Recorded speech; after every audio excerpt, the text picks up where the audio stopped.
Hello everyone, this is Mr. Strahota with our next lesson for American government and politics. Really quickly at the beginning of this video, because I know some of you might not watch the entire thing, which is unfortunate, but that's the reality of the situation.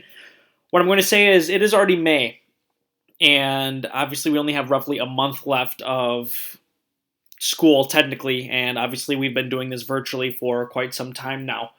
But with being out of school physically, as well as our ability to only meet twice a week throughout the school year when we were physically at school, I'm simply not going to get to all the content I would like for this class. So my plan is I will continue most likely to share materials with you.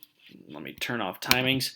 I will share things with you probably during the summer, and it'll be obviously up to you if you would like to engage with the material or not, but I just don't want you to not get all of the material that I feel like you should know.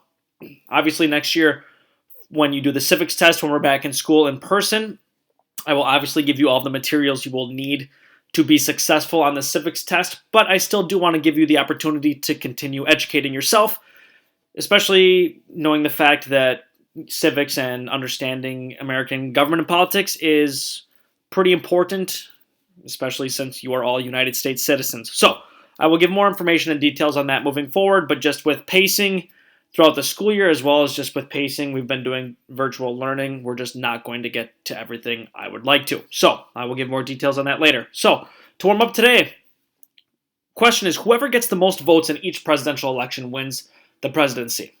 In a few sentences, explain why this statement is true or false.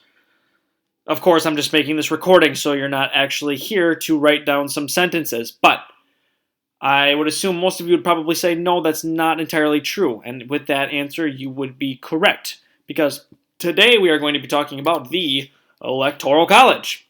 That is not a university or a school you can attend post-high school, which again, I hope most of you understand and knew as well, but just have to throw that joke in there. So, understanding the Electoral College, what is the Electoral College? Well, first of all, what was the Constitution's role? The framers of the Constitution debated how the president should be elected. We'd won the Revolutionary War, woohoo. We obviously just defeated Britain, so we don't want a king. So we're going to have a president, but how are we going to elect that president? Well, there were some different options. First option was congressional selection. However, they said, well, then the people won't have a say in choosing the country's leader. It'll just be Congress, which doesn't totally seem fair and is not an overall representation of the people. Second option was a direct popular election. However, the framers of our Constitution feared who people might select. They didn't exactly trust the people to choose the best or proper candidate. And the other option was the Electoral College, which is a compromise of combining both of those features into one. And it also reflects federalism by ensuring states have a role in selecting the president. So I will jump into this in a little bit more detail and explain how the Electoral College is a compromise of those two features. Quickly, Alexander Hamilton had a quote on this. He said, "It was also peculiarly desirable to afford as little opportunity as possible to tumult and disorder. This evil was not least to be dreaded in the election of a magistrate who was to have so important an agency in government as the president. But the precautions promise an effectual security against this mischief. The choice of several to form an intermediate body of electors will be much less apt to convulse the community with any extraordinary or violent movements than the choice of one who was to himself be the final object of the public wishes." Now, you can break that quote down how you would like, but what I personally take from this is Hamilton did not want the people to potentially drastically turn against the government and choose a leader who would essentially tear the entire government down. So he understood the caution that needed to be taken place with electing a presidential candidate. So how does the Electoral College work? So, first of all, each state is worth points based on their representation in Congress, and this is decided based off of the population of each state, which is done every 10 years, which is the U.S. Census. And this population in each state determines the representatives. So currently in 2020, we are doing our next census, and based off of populations in states, there might be a shift of how many representatives are allowed in the House for each state. And with this number helps determine the number of electors for each state. So the House of Representatives plus the Senate equals the number of electoral votes for each state. Make sure you go out and vote. But who are these electors that I'm talking about? Well, these are appointed by each state legislature, and they must be loyal political party members. And any votable eligible can be an elector, including you. So if this is something you really want to do someday, you can go for it. I'm not sure if that's a passion for any of you, but just saying, you have that option. Electors may not hold any other office, and they do not get paid, and they do have other jobs. So being an elector is not a full-time position. Electors' names appear on the ballot under the candidate they will vote for. Well, what do you mean there's electors? What does that mean? Well, essentially, what this means is, and I'll get to this in a couple more slides, but what it means is whichever state gets the most popular votes, it is a winner-take-all system, except for 2 states, and I'll get to that in a second. James Madison said, one advantage of electors is that as candidates, and still more as competitors, personal known in the districts, they will call forth the greater attention of the people. Another advantage is that they may be intentionally left sometimes to their own judgment, guided by further information that may be acquired by them.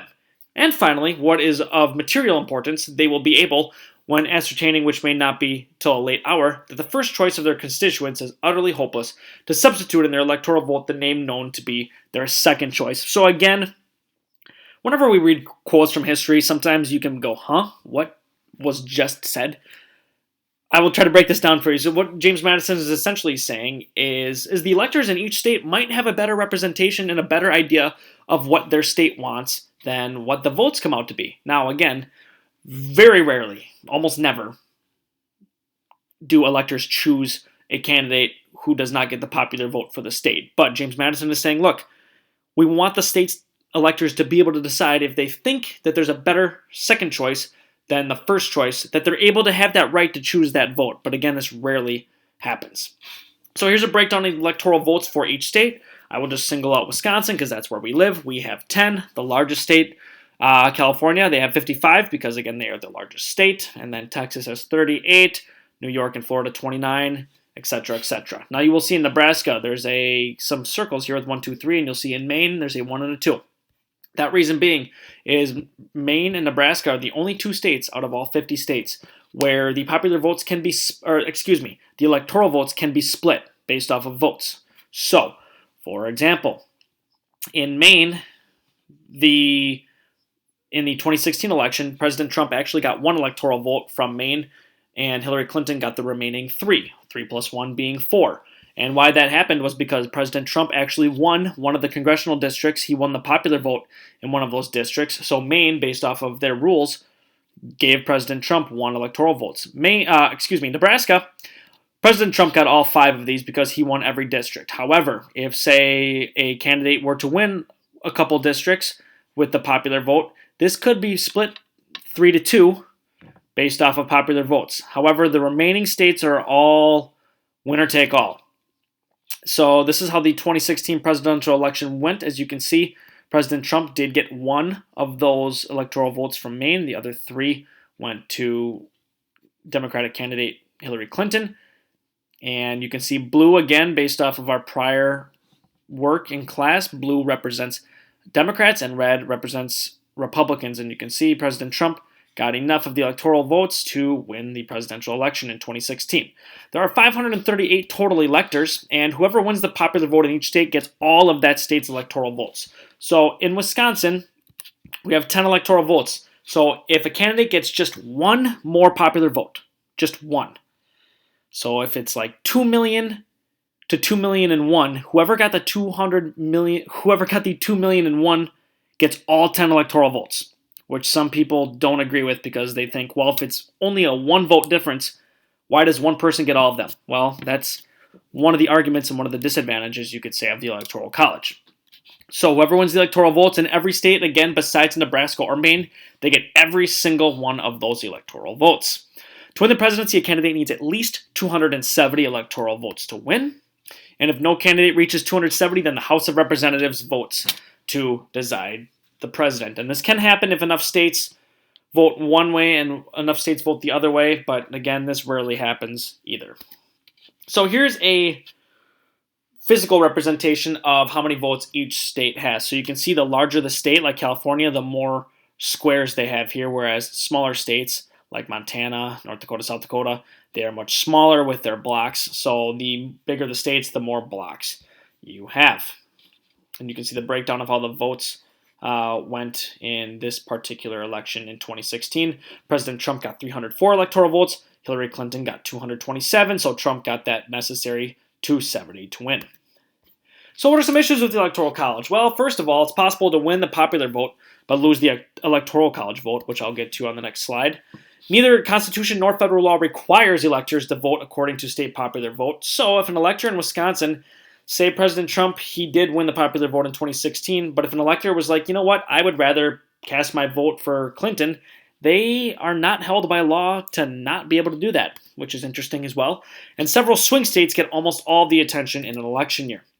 So if we look at this, so on the top one, these maps show the amount of attention given to each state by the Bush and Kerry campaigns during the final 5 weeks of the 2004 election. So at the top, each waving hand in purple represents a visit from a presidential or vice presidential candidate during the final 5 weeks. As you can see, only some states get visits. Wisconsin, as you can see from both maps, they get a lot of visits. Why? Because Wisconsin, even though there are only 10 electoral votes, those 10 electoral votes are important. Again, your goal is to get to 270 votes. So if you can get 10 more, that's great. California has 55 electoral votes, which obviously is a lot and typically votes Democratic. However, if you add a Wisconsin, an Iowa, a Illinois, and Indiana, and Ohio, those can all add up and those can equal more than California. So if you can get some of those swing states to vote in your favor, that obviously increases your chances of getting to 270. As you can see, like a Texas, no visits. A Montana, North Dakota, South Dakota, Wyoming, no visits. Why? Well, 2 reasons. 1, those states typically always vote one way or the other. And 2, they are not worth a lot, especially up here. Texas is obviously worth a lot, but Texas typically always votes Republican, so they don't spend a lot of time there. And here, the dollar signs show how much money is spent on advertising. As you can see, California, barely any. Why? Because California typically always votes Democrat, whereas these swing states like Florida, Pennsylvania, Ohio, Michigan, Wisconsin, Minnesota, and Iowa get a lot of campaign money because they are trying to swing those states to vote for the candidate. Presidents who didn't win the popular vote. This has happened 5 times. 1824, John Quincy Adams didn't win the popular vote but won the Electoral College. Rutherford B. Hayes in 1876, Benjamin Harrison in 1888, George W. Bush in 2000, and most recently, Donald Trump in 2016, where Hillary Clinton got more of the popular votes, but it was not even remotely close to winning in the Electoral College. So, that is some information on the Electoral College. You can decide at your home whether you agree or disagree with the Electoral College and what advantages and disadvantages it has. So, hopefully you are able to learn some more here about the Electoral College, and please fill in the guided notes page for your assignment to show that you are engaging with this material. Thank you so much. I hope you're all staying safe and healthy, and as always, please reach out to me if you have any questions. Thank you. Have a great rest of your day.